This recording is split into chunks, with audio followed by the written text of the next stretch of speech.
하나님께서 우리에게 꼭 필요한 말씀들을 주고 있습니다. 하나님의 음성을 꼭 듣게 되기를 원합니다.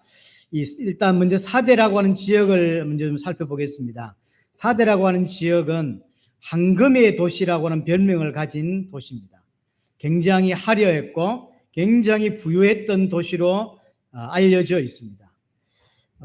주전 1200년경에 세워진 도시이고 당시로 말하면 가장 부자였고 가장 강력한 힘을 가지고 있던 나라 리디아라고 하는 나라가 있는데 그 리디아의 수도가 사대입니다. 이 사대는 어떤 사업이 크게 번성했냐면 금을 채취해서 팔고 하는 금과 관계된 사업을 굉장히 잘했다고 합니다.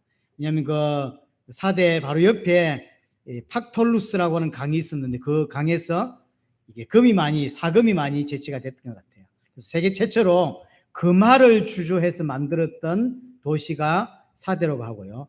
또 하나가 양모 산업, 아마 양을 그 나라에서 많이 먹였던 것 같습니다. 그래서 양모 산업이 많이 발달했습니다. 그래서 양털을 가지고 옷을 만들거나 천을 만드는 사업들이 많이 발달했다고 합니다.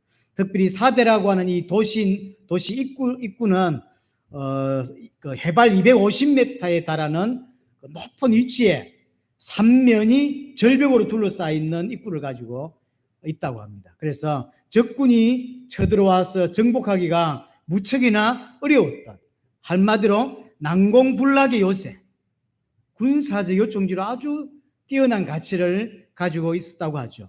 그래서 역대 고대 사회에서 전투에서 거의 접은 일이 없다 그래요. 다른 도시들은, 같은 나라 안에 다른 도시들은 망한다 할지라도 사대만큼은 그런 걸 허용하지 않았다고 합니다. 그만큼 요충지인 거죠. 절벽이 딱 가로막혀 있으니까 이게 뚫고 올라오기가 쉽지가 않은 거죠. 근데 역사적으로 크게 두 번 완전히 멸망을 받은 적이 있습니다. 그게 이제 첫 번째가 언제냐면 그 유명한 페르시아의 고레스 왕, 성경에도 마지막에 많이 등장하죠. 이 고레스 왕이 직접 전투에 참여했을 텐데 이때가 주전 549년, 546년쯤 된다고 합니다. 군대를 이끌고 와서 사대를 공격했는데 이게 넘어갈 수가 없는 거예요. 아무리 고레스 왕이지만 안 되는 거죠. 근데 뭘 봤냐면 저 높이 군인이 투구를 쓰고 있는데 투구가 부주의라면 떨어졌는가 봐요. 그 투구를 주우려고 절벽을 내려오는 구멍이 있었는가 봐요. 그걸 주워가는 걸 고레스 왕이 알게 됩니다. 그래서 그날 밤에 아주 발 빠르고 이런 걸 잘 타는 소수의 정예 병력을 그 군사가 투구를 가지러 왔던 그 길을 따라서 절벽 250m를 올라갔다 그러죠. 그리고는 성문을 열었다고 합니다. 그래서 일시에 하루아침에 얼마나 튼튼했던 지형까지 당한 적이 없었고, 그래서 군사들도 입구 쪽에만 배치를 하지 절벽에는 거의 배치를 하지 않을 정도로, 왜냐하면 한 번도 그런 적이 없으니까. 딱 그날 하루아침에 몰살을 당하는 큰 사건이 한 번 있었다고 하죠. 그래서 역사에 사대를 함락시켰다라고 하는 유행어가 생겼다고 할 만큼, 어떨 때 쓰냐면 기적이 일어났다라고 할 때 사대가 무너졌다 이렇게 쓴다는 거죠. 그런 일이 있었고요. 또 한 번이 알렉산더 대제의 부하인 안티오쿠스 3세가 이제 알렉산더가 죽고 나서 그 지역을 통치하면서 군사를 이끌고 왔는데 이때도 넘어갈 수가 없는 거죠. 이때도 동일하게 그 발빠른 군사 몇 명을 보내서 올라갔다고 하죠. 근데 아무도 지키는 사람이 없었대요. 왜냐하면 굴에 올라오는 사람이 없었으니까. 딱 이 두 번, 역사에서 딱 두 번 그렇게 패망을 본 기록이 있습니다. 그래서 오늘 3절 이야기가 그걸 배경으로 쓴 이야기예요. 3절 이야기가. 그럼 네가 어떻게 받았는지 어떻게 들었는지 생각하고 지켜 회개하라. 만일 일깨지 아니하면, 정신 차리고 있지 아니하면 내가 도둑같이 이르리니. 그렇죠? 이 뭘 배경을 두고 하냐면 이 두 번의 함방을 두고 하는 거죠. 제대로 지킬 필요가 없는 성이었어요. 왜냐? 절벽이 위에 있거든. 근데 딱 두 번 하루아침에 성문이 열리고 쑥대밭이 되고 비참하게 살육을 당하는 4대 교회 또한 정신을 차리지 않으면, 일깨지 않으면 이와 같은 일이 일어난다라는 걸 하나님이 4대 역사를 통해서 이야기해 주고 있는 거죠. 이 이야기는 우리는 설명이 필요하지만 4대에 사는 사람들은 다 알고 있는 이야기인 거죠. 하루아침에 멸망을 받을 수 있다는 사실을 하나님께로부터 경고를 받았고요. 이 4대는 아까 말했듯이 부자들이 많았고 아주 화려하고 부유한 사람들이 많았다고 하죠. 여기에 유대인 공동체도 또한 크게 형성되어 있었다고 하고요. 대부분의 유대인들은 부자였다고 합니다. 원래 장사를 잘하는 사람들인데다가 부유한 동네 도시에서 많은 돈을 벌면서 살아간 것 같습니다. 이 4대에 이제 말씀을 주시기 전에 서론적으로 3장 1절에 뭐라고 하냐면 4대 교회 편지를 보내라고 하시는 예수님의 모습을 어떻게 표현하고 있냐면 7 영과 7 별을 가지신 이가 말씀하고 있다라고 하죠. 7 영이란 말은 성령이죠. 완전하신 하나님의 영 성령입니다. 지금 4대 교회 문제는 죽어 있다고 예수님께서 말씀하고 있습니다. 이 죽어 있는 이 4대 교회를 살릴 수 있는 유일한 길은 완벽한 하나님의 영, 성령의 역사 아니고는 안 된다라는 거죠. 성령의 역사로만 4대 교회를 살릴 수 있는 것이고 7 별을 붙잡고 있다고 했는데 7 별은 이 교회의 성도들입니다. 정말로 진짜 택함받고 구원받은 하나님의 백성은 하나님이 지금도 붙잡고 있다. 그리고 붙잡아서 성장시키고 있다라는 이야기를 하고 있는 것입니다. 자, 오늘 4대 교회 내용이 굉장히 중요한데요. 1절에 4대 교회를 내가 안다라고 하죠. 내가 내 행위를 아노니, 계속 반복되고 있는 이야기죠. 하나님께서 4대 교회 상황을 정확하게 알고 있는데 뭘 알고 있냐면 네가 살았다 하는 이름을 가졌으나 죽은 자로다. 지금 4대 교회의 모습을 이렇게 이야기하죠. 네가 살아있다고 이야기하지만 이름을 가졌지만 사실은 죽은 자다라는 거죠. 이름을 가졌다라고 하는 것은 이름이 자자하다, 이름이 높다, 명성이 높다 이렇게 이해하시면 돼요. 예를 들어서 야, 네 이름 날렸다 이런 표현을 쓰죠. 그 말은 이름 날라 그게 뭔 뜻입니까? 사람들이 자자하게 알고 있다는 거죠. 야, 네가 스타가 됐대라고 할 때 네 이름이 다 알더라라고 할 때 그 말은 자자하다는 거죠.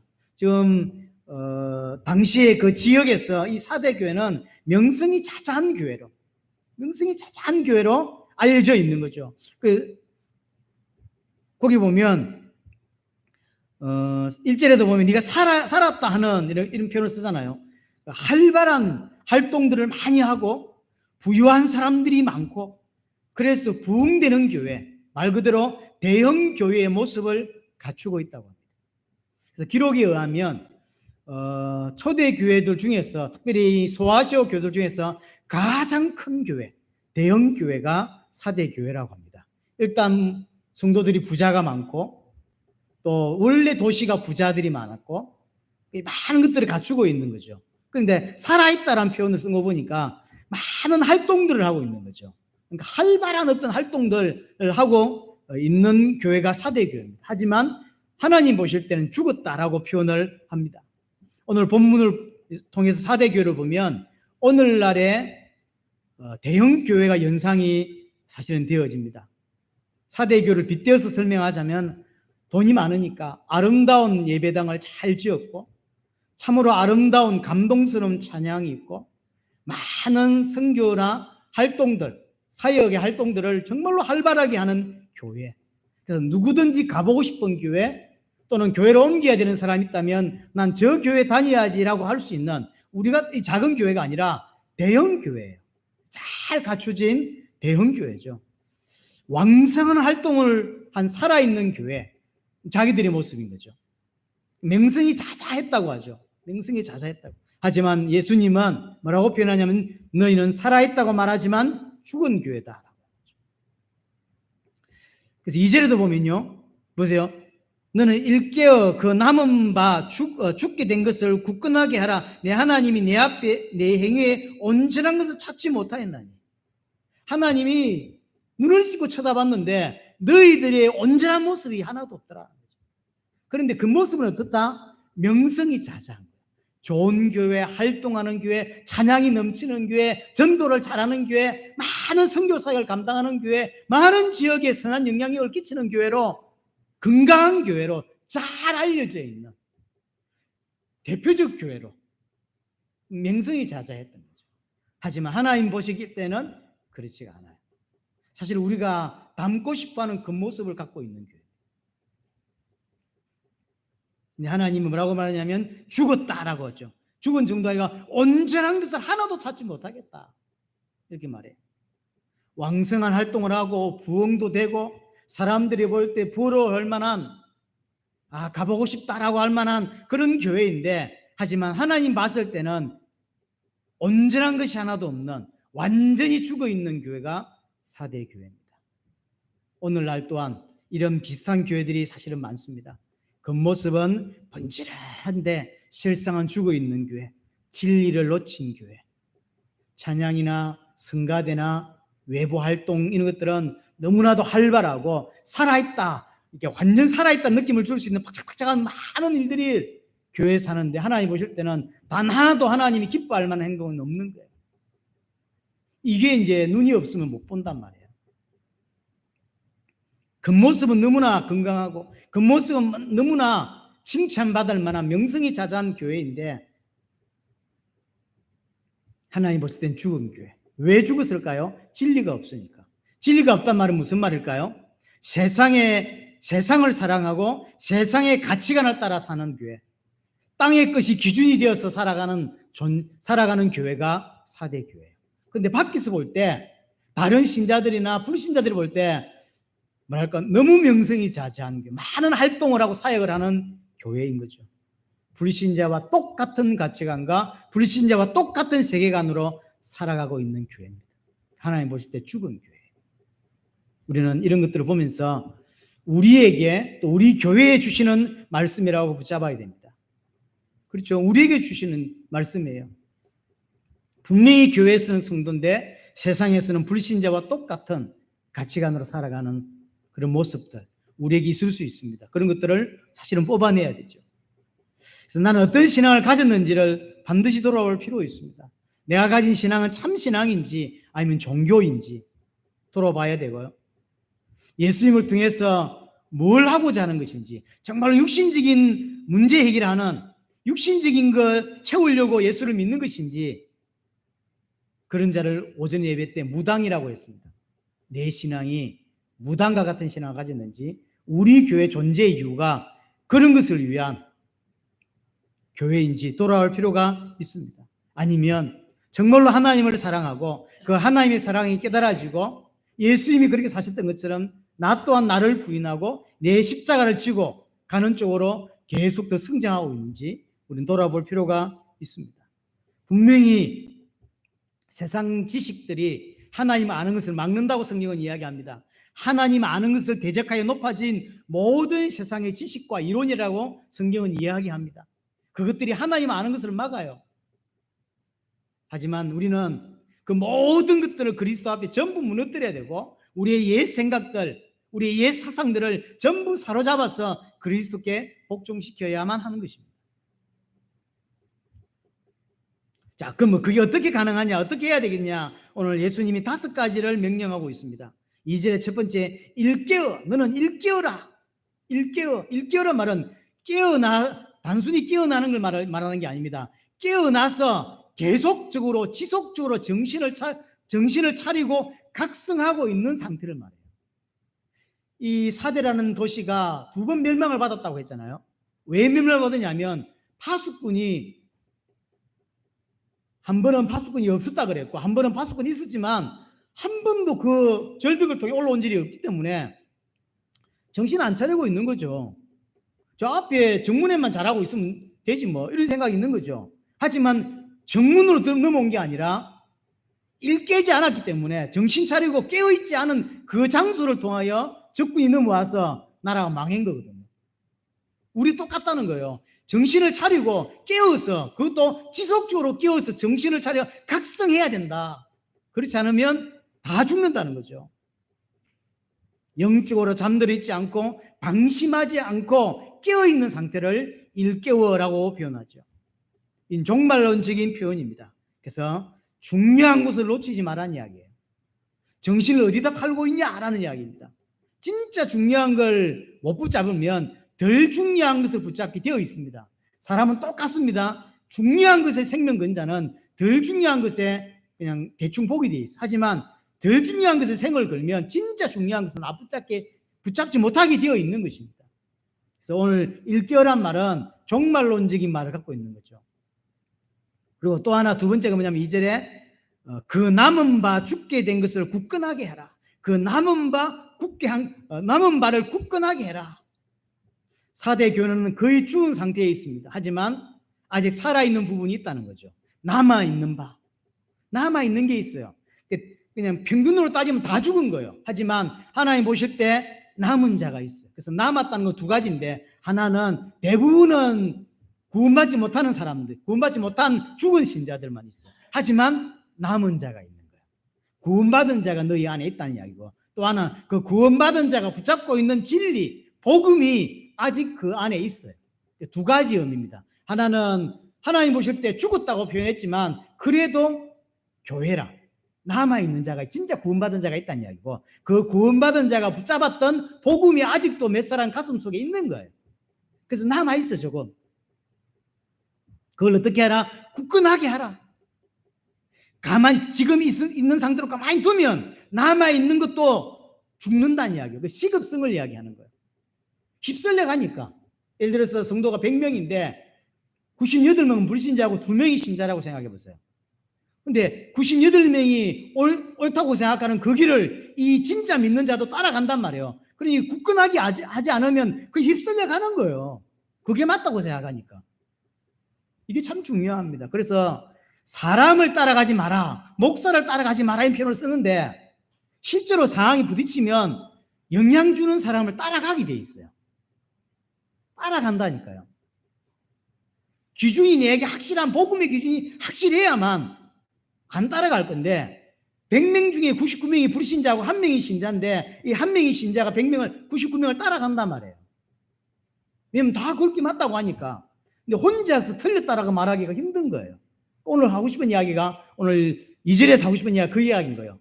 이 시급한 상황에 그 휩쓸려 따라가지 말고 네가 갖고 있는 그 진리의 복음을 굳게 붙잡아라 라고 하는 이야기인 거죠. 안 그러면 니도 휩쓸려 따라간다, 니도 죽는다는 거죠. 그 남아있는 것을 굳건하게 하는 일을 지금부터 시작해라는 이야기. 다시 시작해라.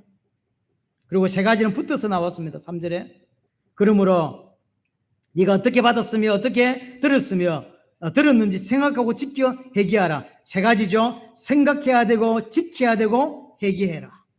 그래서 5가지 명령을 주신 것입니다. 무엇을 생각하고 무엇을 지키고 회개해야 됩니까? 네가 받은 것, 그리고 들은 것. 그게 뭘까요? 복음이에요. 진리죠. 그래서 교회가 됐던 거예요. 누구를 통해서 어떻게 받았는지를 내용이 나와 있지는 않습니다. 분명한 건 어떤 전도자나 목회자를 통하여 얕은 하나님의 은혜로 분명한 진리의 말씀을 받았고 복음을 받은 건 사실입니다. 하지만 시간이 지나면서 불신자가 훨씬 많아진 교회가 되어버렸고, 진리를 따르지 않는 분위기가 되어버렸고, 가만두면 모두가 죽을 수밖에 없는 그런 상황이 되어버린 거예요. 그래서 4대 교회는 들은 복음, 가진 복음이 완전히 상실할 위기에 처해 있다는 거죠. 진짜 문제는, 제가 볼 때 진짜 문제는 이 4대 교회가 나는 잘하고 있다고 생각하는 거죠. 왜냐하면 오늘 본문에 뭐랬죠? 네가 살아있다고 하는 이름을 가졌으나. 본인들은 자부심이 있는 거예요. 우리 교회에 대한 자부심. 좋은 거죠. 하지만 내용이 엉터리인데 자기들은 잘하고 있다는 거죠. 우리 교회 부흥된 교회고 크고 많은 사람들이 오고 싶어하는 교회라. 하지만 하나님 보실 땐 죽은 교회예요. 하지만 자신들은 그렇게 생각하지 않아요. 우리 잘하고 있지, 우리 교회 잘하고 있어 라고 생각해요. 금만 번달하고 그런 종교 활동들을 너무나 잘하고 있으니까 진짜 잘한다고 생각하는가 봐요. 주일날 교회 빠지지 않고 교회 오고 11조 어지기 양부 잘하고 있고 절기 잘 지키고 있으니까 난 잘하고 있지라고 생각하는 것 같아요. 죽어 있음에도 불구하고 죽어 있다고 생각하지 못해요. 살아있다. 그것도 명성이 자자하니까 진짜 그렇다고 생각하는 거죠. 아닙니다. 하나님 보실 때 완전 죽어 있는 교회가 사도교회예요. 내가 무엇을 받았고 무엇을 들었는지를 깊이 생각하라는 거예요. 누구에게 들었는지에 대한 이야기는 안 나왔습니다. 분명한 건 누구에게 들었든지 상관없이 복음을 받은 건 사실인 것 같아요. 복음을 정확하게 받았어요. 그 내용을 잊지 말란 말이에요. 내가 뭘 받았는지, 무엇을 들었는지를 깊이 생각하고 그걸 지켜내라고 이야기합니다. 놓치지 말고 지켜내라. 반드시 붙잡아라. 보호해라. 그리고 순종하라는 거죠. 4대 교회가 진짜로 하나님 원하시는 교회가 되려면, 다시 살아나려면 진리를 다시 붙잡고 순종하는 삶으로 회복해야 된다는 이야기를 하는 것이죠. 그리고 이 모든 사실을 깨닫고 회개해라. 이 하나님 5가지 주신 내용입니다. 우리도 꼭 이것이 필요합니다. 깨어 있어야 되고요. 단순히 깨어 있는 정도가 아니라 정신을 차려서 계속해서 영적인 싸움을 하는 그런 깨어 있는 자가 되고, 또 내게 와 있는 진리를 굳게 붙잡는 은혜가 있어야 되고, 내가 무엇을 받았는지 생각하고 그걸 지켜내고, 그렇지 못했다면 회개할 줄 아는 인생이 되어져야 됩니다. 우리 이 5가지가 너무나 중요하죠. 만약 회개하지 않으면 어떻게 됩니까? 내가 도둑같이 오겠다. 도둑같이 오겠다. 깨어있지 않을 때 이 도시가 어떻게 됐는지 4대 교회 성도들은 너무나 잘 압니다. 똑같은 일이 너희에게 일어날 거라는 거죠. 도둑같이 임한다.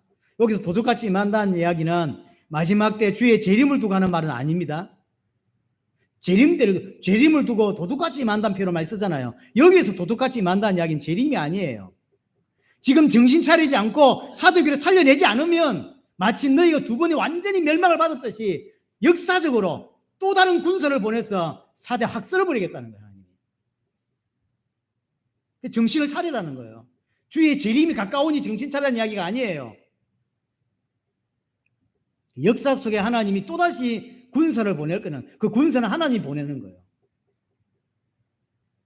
그때서 무릎 꿇고 회개할 분들 소용이 없어요. 하나님이 경고하고 있는 거죠. 우리 교회도 마찬가지예요. 내가 잘하고 있다. 잘하는 부분이 있을 겁니다. 잘하는 부분이 뭔지 정확히 알고, 내가 뭘 못하는지, 내가 뭘 안 믿는지 정확하게 알고, 그래서 하나님 앞에서 계속 회개하고 돌이키고 굳게 붙잡는 은혜가 우리에게 있어야 되는 거죠. 그래서 이 메시지는 어떤 면에서 사도교회 전체에 주신 메시지라기보다 사도교회 안에 구원받은 자 소수에게 준 메시지라고 봐야 합니다. 오늘 4절 보세요. 4절에 보면, 그러나 4대에 그 옷을 더럽히지 아니한 자 몇 명이 내게 있어. 몇 명이 내게 있대요. 사도교회는 대형교회라고 그랬죠. 대형교회예요. 역사에서도 기록들을 제가 찾아보니까 대형교회라고 합니다. 초대교회 중에서도 가장 큰 교회 중에 하나였다고 합니다. 근데 뭐 몇십 명 모이는 수준이 아니었다는 거죠. 큰 대형교회인데 오늘 하나님 뭐라고 말하냐면, 너희 중에 옷을 더럽히지 아니하고 흰 옷을 받은 사람이 몇 명이다. 대부분 구원 못 받았다는 거예요. 사도교회 대부분은 구원받은 자가 아닌 거예요. 몇 명만 구원받은 거예요. 제가 볼 때 처음부터 이렇지 않았을 거라고 생각합니다. 처음에는 믿는 자들이 모였을 것이고, 어느 순간부터 믿지 않는 자들이 믿는 자들이 본을 보고 믿었어야 했는데, 믿지 않는 자의 신앙들이 그 교회 수준이 돼버린 거예요. 그 옷을 더럽히지 아니한 자 몇 명, 분명히 대형 교회인데 4대 교회 안에는 구원받은 자가 몇 명밖에 없어요. 분명히 겉은 왕성한 활동과 자자한 명성과 이랬어요. 하지만 구원받은 자가 몇 명 없어요. 그 몇 명 안 남은 자 또한 지금 가만두면, 하나님 말씀하지 않으면 교회 전체 분위기 속에서 이 남은 자 또한 휩쓸려 갈 상황이란 말이에요. 그래서 오늘 예수님이 말씀하는 거죠. 대부분의 사람들은, 대부분의 신자들, 4대 교회 신자들이 가는 길이 올바른 신앙의 길이라고 그들은 생각하는 거예요. 그래서 믿는 자 또한, 대부분의 신자들이 가는 길은 불신자의 길입니다, 지금. 왜냐하면 구원 못 받았다니까. 구원 못 받은 그들의 신앙이 올바른 신앙이라고 생각하는 거죠. 명성이 자자하고 활동이 활발하고 종교적인 활동들을 너무나 잘하고 있기 때문에 맞다고 생각하는 거죠. 힘없고 연약한 진짜 구원받은 자가 휩쓸려 갈 만한 그런 위기에 처해 있는 거예요. 따라간다니까. 그래서 여러분이 교회를 다니면서 성경을 가까이 해야 되고 성경을 통해서 확고한 기준, 복음이라는 확고한 기준이 딱 써야 돼요. 안 쓰면 분명히 따라갑니다. 순종이라는 건 좋은 걸 가지고 있지만 진짜 순종해야 될 때 순종 못하는 일이 벌어져요. 예를 들어서 제가 여러분의 담임 목사가 아니라 아주 강력한 힘을 가진 이 여러 가지 말빨이나 많은 부분에서 왜 사람 끄는 사람들이 있잖아요. 근데 그 사람이 틀렸어. 근데 그 사람이 이 교회 담임 목사라 왔다고 했을 때 여러분들은 100% 끌려갈 거란 이야기예요. 그럼 되겠냐는 거예요. 누가 썼든 상관없이 하나님 앞에서 가는 거예요. 그게 중요해요. 그러려면 내가 기준이 있어야죠. 내가 복음이 있어야 된다고. 그래서 남은 자가 휩쓸려 가지 않도록 정신을 차려 일깨우게 하기 위해서 오늘 사대교회 메시지를 주고 있는 것이죠. 그래서 남은 자는 이 말을 알아듣습니다. 하지만 남은 자가 아니면, 하나님이 택한 자가 아니면 절대로 이 말을 못 알아듣죠. 그래서 어떤 면에서 사대교회 전체에 주신 메시지지만 사대교회 전체를 향하는 게 아니라 사대교회 안에 남아있는 자, 올바른 신앙을 가진 자, 정확히 말하면 올바른 신앙을 가지고 있긴 하지만 휩쓸려 죽을 것 같은 그 사람들을 살려내기 위해서 오늘 말씀을 주고 있는 것입니다. 참 성도는 그래서 시대의 사조, 분위기에 휩쓸려가면 안 됩니다. 따라가면 안 됩니다. 어떤 시대도 상관없이 성경에서 말하는 복음을 정확하게 알아야 되고 그 복음만 따라가는 자가 될 수 있도록, 그러려면 복음을 알아야 돼요. 그 은혜가 우리에게 필요한 거죠. 그래서 진짜 복음을 우직하게 믿고 따라갈 수 있는 성도가 되어야 됩니다. 분명한 건 진리를 가진 소수의 남은 자는 4절 마지막 부분에 뭐냐면 흰옷을 입고 주님과 함께 다닌다. 그 남은 자는 주님과 동행한다라고 이야기를 합니다. 5절에 이기는 자는 이와 같이 흰옷을 입을 것이다. 이기는 자에게 흰옷을 주죠. 그러니까 흰옷을 입었다는 이야기는 구원받았다는 이야기를 하고 있는 거죠. 6장을 한번 가볼게요. 계시록 6장 11절을 보세요. 각각 그들에게 흰 두루마기를 주시며 이르시되, 그러니까 정말로 구원받은 자에게 하나님이 흰 두루마기를 입히신다는 이야기죠. 왜 우리가 찬송가에도 흰 옷 입고 뭐 이런 표현을 쓰잖아요. 또 이상한 단체에서 주임 재림하신다면서 흰 옷 입고 다 모이고 하잖아요. 우리 흰 옷 입는다는 의미가 부활 또는 뭐 재림 뭐 이런 여러 가지와 연결되어 있는 옷으로 되어 있죠. 흰 옷이 어디서 나왔냐? 많은 의견들이 있어요.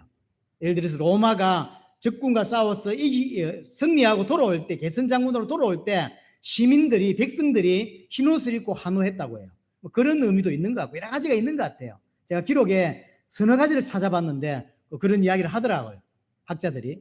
하지만 제일 중요한 건 이제 그런 것 때문에 6장에서 그렇게 기록했는지 모르지만 여하튼 하나님이 흰옷을 준다, 상징적인 거죠. 실제 하늘나라 갔더니 흰옷 주는지 빨간 옷 주는지 모르가 어떻게 알아요?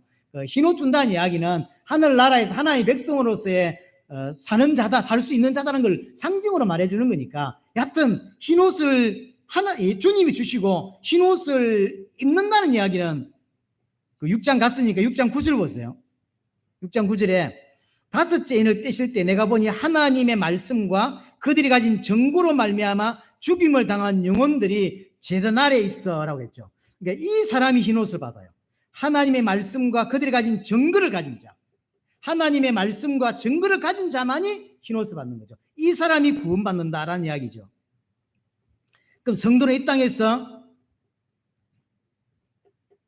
다시 죽임당한 영혼이 그랬죠. 죽임당한 흰옷을 누가 입냐면 하나님의 말씀과 정거를 가진 죽임당한 자가 흰옷을 입는 거예요. 죽임당한 자가 구원받은 자입니다. 성도는 이 땅에서 죽임당한 자입니다. 옛사람이 죽임당하고 내 과거가 죽임당하고 나를 부인하고 내 십자가를 지는 자, 그걸 성경은 죽임당한다, 죽은 자라고 표현을 한 거죠. 그래서 이 땅에서의 성도의 삶은 뭐냐면 죽임당하는 삶을 사는 것입니다. 죽임 당한 자만 흰 옷을 입죠.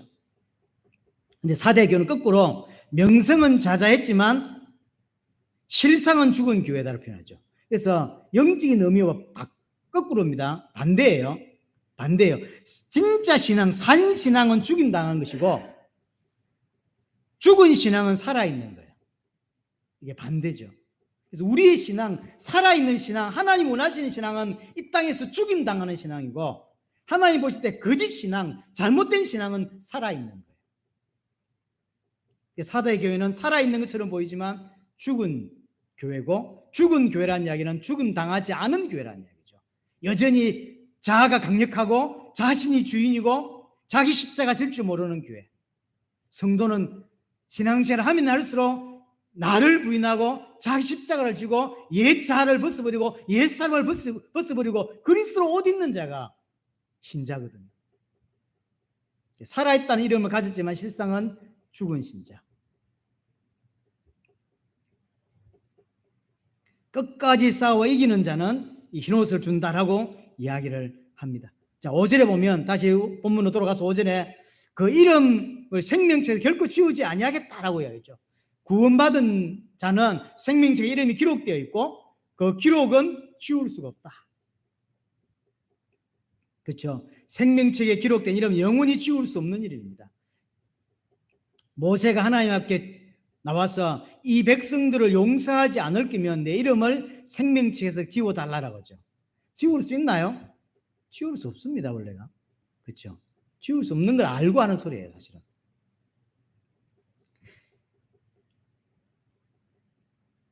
생명책에 기록된 자는 반드시 성도의 삶을 살도록 하나님이 만들어가고 있습니다. 만들기 위해서 하나님이 문제와 사건과 우리의 기도거리를 주시는 거예요. 하나님을 믿는 것처럼 보이지만 사건이 터지면 걱정이 먼저 앞서고 근심이 앞서고 불신이 먼저 앞서죠. 그런 것들을 체험하면서 이것까지도 믿어도 되는 건데 내가 불신앙했구나 생각되죠. 이런 것들이 쌓이면 이제는 믿게 되죠. 아무것도 아니라는 걸 알게 되죠. 처음에 해외를 자주 나가게 될 때 제가 어떤 방으로 자꾸 잘 끌려갔어요. 이게 여러분들 그런 거 경험 안 해보셨죠? 이게 입국 심사하고 하다가 따라오라 그래서 방에 가두고 이래요. 돈 내놓으라 하기도 하고요. 처음에는 그게 너무나 두려워요. 내가 어른이지만 말 안 통하지. 방에 가둔다니까. 그리고 이게 가방을 다 뒤집어놔요. 장갑 딱 끼더니요. 하나씩 이렇게. 그게 복불복으로 그릴 때가 많거든요. 엘살바도르 같은 데 들어가는데 뭘 이렇게 버튼을 누르게 해놨어. 탁 누르는데 이게 파란 불이면 통과, 빨간 불이면 끌려가야 돼요. 근데 그게 기준이냐 없습니다. 그냥 얘가 컴퓨터가 그냥 복불복으로 도는 거예요. 자꾸 끌려가 보니까 하나 깨닫는 게 있죠. 불안할 필요 없다. 결국 가게 된다는 거죠. 그게 잡혀 계속 있을 수가 없어요. 처음엔 너무 두려워요. 근데 계속 가보니까 별거 아니라는 걸 알게 돼요. 몇 번 끌려가 보니까 아는 거예요. 안 죽는다. 것도 알고, 별 일이 없다는 것도 알고, 그러니까 가만히 있으면 결국 풀려난다는 것도 알아요. 캐나다 들어갔다가 걸려서 따로 또 들어갔 적도 있고, 미국 들어가서 걸려서 저 땅에 가고, 얼마나 강압적인지 몰라요. 막 화를 내는 듯이 막 이렇게 콜롬비아 새벽 5시 도착해가지고 저 구석에 처박혀서 끌려가가지고 나중에 돈을 달라 하더라고요. 어쨌든 아무 문제가 없다는 걸 알게 돼요. 우리 신앙도 마찬가지. 우리 신앙도 사실은 하나님 믿는데 어느 순간 문제가 터지면 죽을 것 같고 큰일 날 것 같고 어떡하지 막 이 불안한데 경험을 해보니까 하나님을 경험해보니까 그럴 필요가 없다는 걸 알게 되는 거예요. 쌓이는 거죠. 믿음이 쌓이게 돼 있어요. 그래서 저거 아무것도 아니야. 하나님이 아셔. 이런 생각이 우리에게 드는 것이죠. 하나님이 왜 그런 기도거리나 문제거리나 사건을 계속 주냐면 우리를 성장시키기 위해서. 제가 오전에 말씀드렸던 무당은 그렇게 말하지 않습니다. 이 문제가 왜 왔냐? 영적인 문제다. 그러면서 언약 기도문을 적어주면서 이렇게 기도해라. 결박하죠. 하나님이 주신데 지가 결박하라. 그게 무당이라니까요. 그게 무당이에요. 그게 올바른 게 아닙니다. 잠을 못 잤는데 머리가 너무 아프고 자면 영적인 어떤 문제가 왔대. 그러면서 이렇게 기도하면 된대. 이런 문제는 또 자식이 예를 들면 이렇게 기도하면 된대. 안 됩니다. 그렇게 되면 그게 하나님이 하시는 게 아니에요. 아니면 하나님이 꼭 하신 거라면 이유가 있는 거예요. 하나님은 이유 없이 문제를 주고 이유 없이 얘기라고 하지 않습니다. 우리에게 알아들을 수 있는 뭔가를 주신다고요. 너무나 교회 안에 무당이 많아요. 결국 하나님 끝까지 우리를 인도하고 있다는 걸 체험케 합니다. 이걸 보고 성도의 견인이라고 합니다. 언제까지 문제를 주냐면 될 때까지. 우리에게 사건과 이런 것들을 주시면서 계속 하나님 백성으로서 만들어가는 것이죠. 그래서 하나님만 바라보는 자로 하나님이 만들어가고 있는 것입니다. 5절에 보시면 마지막에 5절에 뭐라고 이야기하냐면 이기는 자는 이와 같이 흰옷을 입을 것이고 내가 그 이름을 생명책에 이렇게 지우지 아니하고 그 이름을 내 아버지 앞과 그의 천사들 앞에서 시인할 것이다. 그 이름을 내 아버지 앞과 그 천사들 앞에 시인하겠다.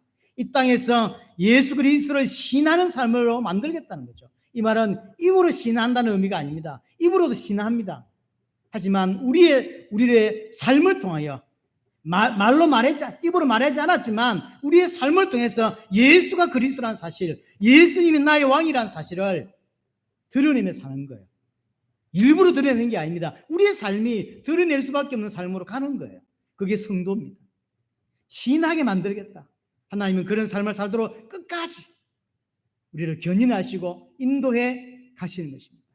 오늘 4대 교회 메시지를 좀 귀담아 들을 필요가 있고 내 자신을 돌아볼 필요가 있습니다. 나는 어떤 신앙을 가진 사람인지, 정말로 이기는 자인지 아니면 실상은 죽은 자인지, 세상에 다 휩쓸려가도 모든 교회가 잘못된 길로 걸어가도 나는 올바른 길을 걸어갈 수 있는 기준을 가진 자인지 아니면 휩쓸려갈 수밖에 없는 내용이 없는 자인지 돌아볼 필요가 있고요. 주님이 나에게 주신 그 복음을 생각하고 지키고 회개하면서 인도받고 있는지 우리는 돌아볼 필요가 있습니다. 오늘 4대 교회 메시지를 꼭 마음에 담는 은혜가 있게 되기를 바랍니다.